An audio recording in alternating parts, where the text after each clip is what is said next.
What is the Islamic dilemma? If you ask Christian apologists, it is one of the strongest arguments against Islam. However, if you ask Muslim apologists, it is the most made-up, nonsensical argument that Christianity has ever brought against Islam. And since I'm a Christian, you can take a pretty good guess as to what I believe.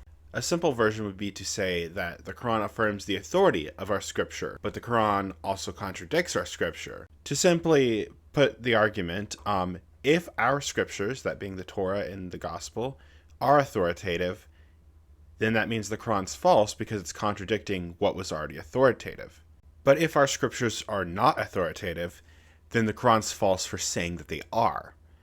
Either way, the Quran's got an issue.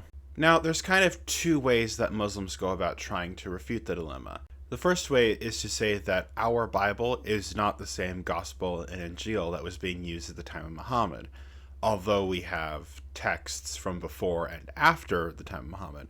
And although there are minor differences like spelling, word order, things like that, but these minor differences affect no major Christian doctrine.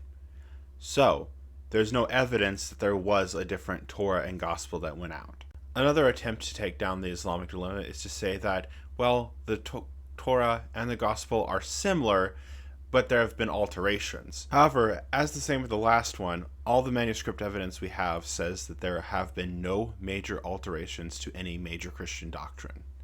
So, this argument also falls apart.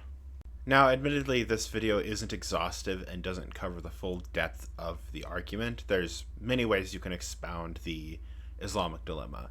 But for the sake of just explaining what it is, this video does its job. In the future, I'll put out more content about this.